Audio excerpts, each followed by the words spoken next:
So PJ Washington could be the steal of the 2019 draft. There's definitely a lot of candidates. Tyler Hero right next to him being one of them.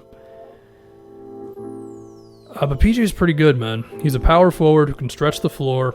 He's already showing some life on defense. He can post up already. He's like in the 87th percentile of post-up players. He's got a really pretty hook shot. And I'm kind of getting some like modern-day Paul Millsap vibes. Granted, Paul Millsap is still in the NBA. But I feel like if Paul Millsap was drafted today, he would be like PJ Washington, where he's this 6'7". Millsap's like 6'8", 6'9", but whatever. Similar height, similar build. Can put him at the 4 spot.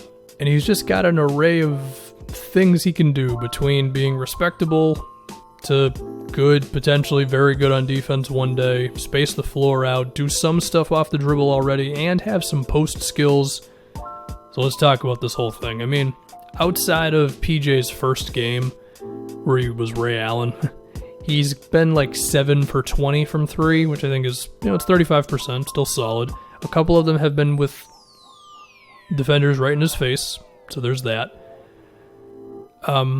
His three-point shooting in college wasn't amazing. I mean, his percentage in his last season was good, but he took like 75 threes total, so basically a little over 2 a game, which is cool, but it wouldn't immediately tell you, oh, this guy's going to be a sharpshooter coming into the league, and I don't know if he's ever going to be that. Like, yeah, he went nuts in his first game, but even so, this is probably going to be a dude who attempts, I don't know, maybe 5 threes a game at minimum, and just seems like he's going to be pretty good there. I mean, I don't know if he's going to be some sort of sharpshooter coming around screens or anything, but if he can make catch and shoot standstill threes at a pretty good percentage, then that's just going to raise his value as a power forward a lot right there. I mean, defenses are going to have to respect him. That's basketball 101, but hey, it still matters. If anything, maybe he could be like a PJ Tucker from outside, where, what does Tucker do? I mean, it's mainly corner threes. I think Washington, this is going to get confusing quickly.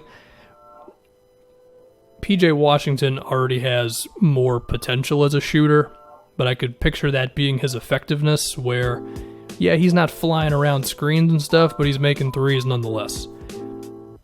As far as his post game is concerned, he kind of bodies dudes a little bit. He takes advantage of the fact that a lot of power forwards are basically small forwards nowadays, and he can get shots over him. I mean, he's got a face-up game already with some jab steps, and he's not afraid to finish through contact or through a contest or whatever. And, he's only 6'7", attacking the rim a lot of the time, but once he gets in there, he just looks like he kind of belongs. I mean, his hook shot is really, really good. It's super savvy.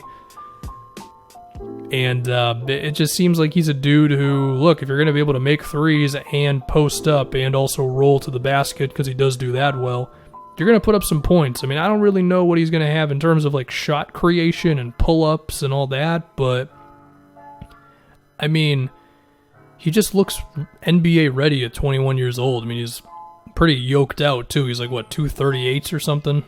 That's what Basketball Reference tells me.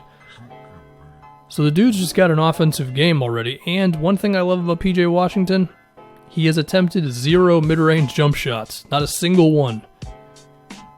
He has attempted like 31 threes and 47 shots in the paint. That's it. You look at his shot chart, it's threes and stuff at the basket. Now, of course, he's going to take some mid-rangers, and if I'm not like... Disclaimer, I think the mid-range jump shot still has value, but the fact that he's just like, I'm going to do these things, it's cool because not everybody should be shooting mid-range jump shots, and a lot of guys walk into the league taking those, and then you got to wait a few years for them to hopefully stop taking them. In the case of PJ, seems like he just kind of knows what he is, so that's cool. Defensively, I think he's got potential, certainly, as a guy who can defend a few positions, switch around, and things like that. He is maybe a little more athletic than I think the scouts may have said, because, looking at things, I never saw anyone really praising his athleticism. They weren't killing it either, but it wasn't really a point of emphasis, and yet the dude's like finishing with not much effort. Now, I don't think he's the best finisher on this team or anything. I mean, Miles Bridges definitely has that on him. But still, when the dude rolls to the rim and when he's got an opportunity to dunk, it does look pretty fluid. So take that for what you will, I guess. And yeah, I mean, he just seems like a good overall prospect already who can just build on a pretty damn good NBA-ready game. Now, as far as what does this mean for the Hornets moving forward, I mean, we don't really know who the mainstays of this team are besides probably Rozier, just because they're basically stuck with him. PJ, Miles Bridges, you have to think they hold on to Devontae Graham with how good he's looked so far. And then after that, it's basically who knows. I mean, this team is finally getting cap space after this season, and if they're a free agent destination, then that'd be pretty wild. I don't really think that's going to be a thing. But it is interesting to see like what the Hornets are building up here. Now, they are 4-4 at the moment. I'm not really a believer in that one. They're shooting a million threes. They've already gotten blown out, and all their wins have been close. Granted, the teams that they've faced could have something to do with that, because they've faced like the Clippers and stuff like that. But I don't really think this team's going to be that good, basically. But even so, they do have like an actual pulse. They have an actual game plan. They're not just putting out some disaster every night, so that's cool. PJ is certainly something to do with that.